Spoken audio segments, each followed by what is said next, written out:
Good morning, everyone. The committee will come to order. Over the past couple weeks here, we've had hearings that looked at the energy markets of today, what could be the breakthrough energy technologies of tomorrow, and then worldwide forecasts from the International Energy Agency, IEA. In each of these hearings, we've heard about the effect that climate change is having on decisions within the electricity sector. And today we're here to consider those trends in greater detail.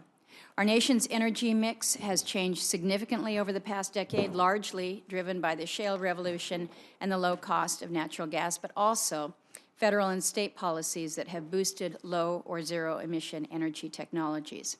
Now, we all know that the electricity sector is just one piece of the puzzle when it comes to climate change, but also quite possibly the most visible and all-encompassing. Reliable electric power is central to our very way of life. It powers our homes and our businesses, charges our cell phones, sometimes our vehicles, allows us to run our air conditioners and plug in our electric blankets, which I needed last night because I had no heat in my house here. So I felt like I was back home. Alaska. It was good. Slept well. But as more renewables come online and the mix of baseload power changes, our committee will focus on maintaining grid reliability and resiliency.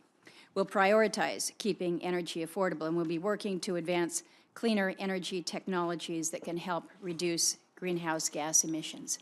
So a focus on what we can do with these technologies, how we can push out the R&D, how we can work to encourage the developments in the CCUS, what we can be doing more when it comes to efficiencies, particularly for our buildings. And this has got to be a priority, I think, for all of us. Certainly, in Alaska, we view that there is no choice here.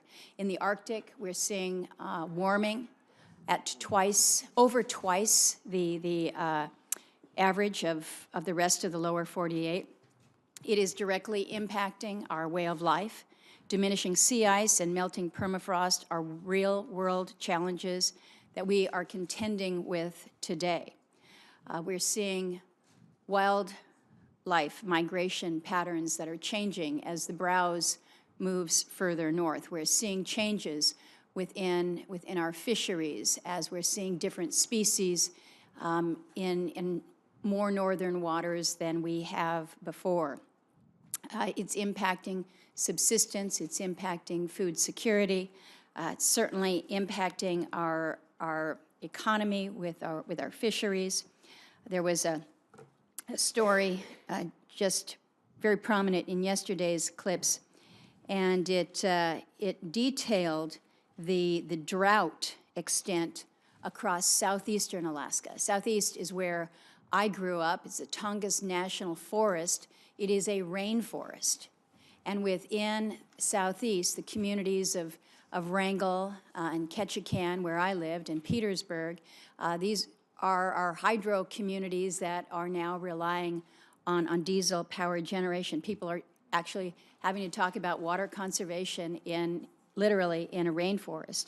It is having an impact. The headline of this particular story was "Hatcheries are the canary in the coal mine as drought extends across southeast waters." Because what happens is they've got the little fry in the hatcheries, and they're seeing warmer waters coming down from out of the rivers, and they need to keep these fry cool, so they need to put them out into the ocean. Well, they're putting them out a full month earlier. So what does that mean then to their ability to survive out there? So it is a very, very real condition and situation. Yesterday, on the front page of our largest newspaper, the Alaska Daily, Anchorage Daily News, there was a story about the extent of the sea ice and how, for the first time in many memories, we're seeing open waters in and around the area here around St. Lawrence Island and Diomede Island up here. This chart shows the sea ice about a month and a half ago, January 25th, and then just a couple days ago, March 2nd, you have had this much ice that has broken up, pushed off, and gone further to the north. So it's dramatic. It's not just climate change. It's not that it warmed up that quickly, but you have a series of conditions that you see with the wind and the warming and the water. The other map is one that shows, again, from the same article, the same graphic by Alaska WX. This is the sea ice concentration in the Chukchi and Beaufort in terms of the depth and the concentration of the ice. But it speaks to the reality that we are facing up north. I was home this weekend for one of my favorite events, which is the Iditarod race, which is a 1,000-mile, actually 1,100-mile race, really all about tough Alaskans and grit and how humans and animals interact together.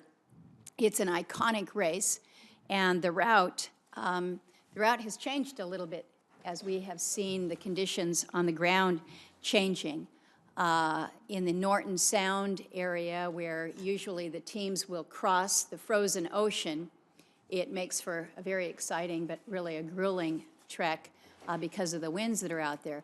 Well, now that is open water, and so they have had to reroute the race to hug the shoreline. So as we deal again with these very real realities, it's not just things like a sled dog race. We've got a number of communities that need to relocate in order to survive the encroaching seas, as we're seeing greater sea ice move out and more open water. But our reality is that we don't, at this point in time, have a clear or effective federal plan to ensure that that can happen on a timely basis, and that's something that I hear from my constituents a great deal about. Another challenge is that many of our remote communities in Alaska are heavily reliant on expensive diesel fuel for heating and power. Integrating cleaner energy technologies, often with a microgrid, can decrease reliance on diesel and provide for greater reliability. It can also reduce costs, which is critical for unlocking local economic opportunities. And of course, it's certainly much better for the environment. So I'm very pleased that as part of today's panel, we have Ethan Schutt, a friend, a leader. He's with the Alaska Native Tribal Health Consortium to provide his perspective about many of these challenges and to provide some details about what work is being conducted in Alaska today. In addition to Ethan, we have Joe Kelleher, former chairman of the FERC and currently the executive vice president of federal affairs for NextEra Energy. Mr. Kelleher has been before the committee many times, but it's good to have you back.